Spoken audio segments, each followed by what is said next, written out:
ये कहानी है दो भाइयों की। एक बार दो भाइयों के बीच में आपसी मामले को लेकर झगड़ा हो गया था और इसी वजह से वो एक दूसरे से बातचीत करना बंद कर दी थी। वो एक दूसरे से अलग रहने लगे थे और इस घटना को करीबन 10 वर्ष बीत चुका था। फिर भी वो दोनों भाई ना तो आपस में बातचीत करते थे और ना ही एक दूसरे का घर आना जाना करते थे। छोटे भाई की एक लड़की थी जिसका शादी का रिश्ता तय हो चुका था और वहां के रीति रिवाज के अनुसार छोटे भाई का लड़की का कन्यादान बड़े भाई करता था। और यही वजह से छोटा भाई बड़े भाई के घर पे गया और अपने बड़े भाई से कहा कि मेरी लड़की का रिश्ता तय हो चुका है और हमारे नियम के अनुसार आपको शादी में आना है और मेरी लड़की का कन्यादान आपको करना है।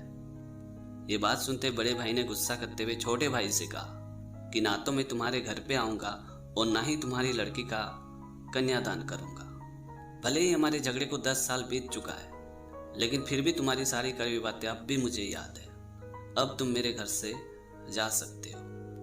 ये बात सुनते छोटा भाई निराश और दुखी होकर घर पे वापस आया और मन ही मन सोचने लगा कि अगर मेरे बड़े भाई मेरी लड़की की शादी में नहीं आएंगे और कन्यादान नहीं करेंगे तो गांव वाले क्या सोचेंगे, लड़के वाले क्या सोचेंगे। लड़के वाले को तो यही लगेगा कि दोनों भाइयों के बीच में आपसी मतभेद है, शायद रिश्ता भी बिगड़ सकता है।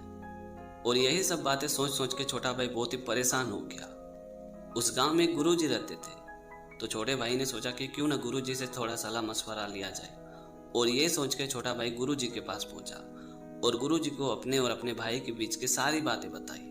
तभी गुरुजी ने मुस्कुराते हुए छोटे भाई से कहा कि तुम चिंता मत करो, तुम्हारा बड़ा भाई तुम्हारी लड़की के शादी में भी आएगा और तुम्हारी लड़की का कन्यादान भी करेगा। तुम बेफिक्र होकर घर पे जाओ और शादी की तैयारियां करो। गुरुजी की ये बात सुनते छोटा भाई अपने घर पे आया और शादी की तैयारियों में जुट गया। उधर गुरुजी बड़े भाई के घर पे गया और बड़े भाई से कहा कि तुम्हारे छोटे भाई का लड़की का शादी है और तुम्हारा हक बनता है कि तुम उसकी लड़की के शादी में जाओ और कन्यादान करो।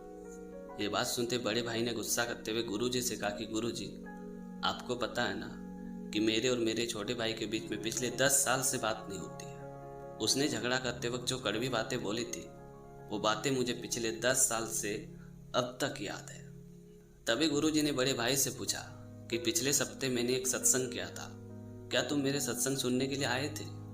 तभी बड़े भाई ने गुरुजी से कहा कि हाँ, मैं आपके सत्संग में आया था और आपका सत्संग भी सुना था, बड़ा अच्छा सत्संग था। तभी गुरुजी ने वापस बड़े भाई से पूछा कि क्या तुम्हें याद है कि उस सत्संग में मैंने क्या कहा था?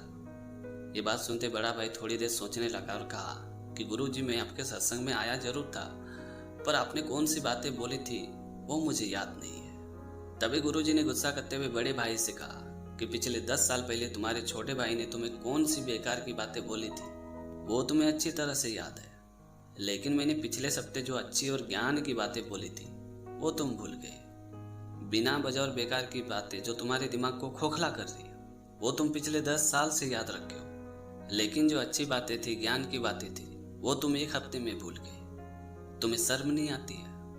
ये बात सुनते बड़े भाई ने गुरुजी का पांव छूते हुए कहा कि गुरुजी, मुझे माफ कर दीजिए, हमसे बहुत ही बड़ी भूल हो गई है। इसीलिए कहते हैं कि सबकी ख्वाहिश ये है कि रिश्ता सुधरे, पर सबकी चाहत ये है कि शुरुआत उधर से हो। तो दोस्तों, छोटी सी कहानी में ये सिखाती कि किसी की कड़वी बातों को मन में रखने के बजाय उसे क्षमा करे और अपने मन को तनाव मुक्त और खुश रखे।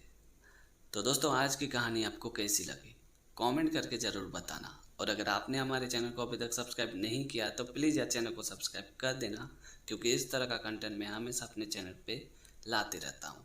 तो आज के लिए इतना ही, मिलते हैं अगली वीडियो में एक नई टॉपिक के साथ, एक नई कहानी के साथ। तब तक के लिए जय हिंद, वंदे मातरम।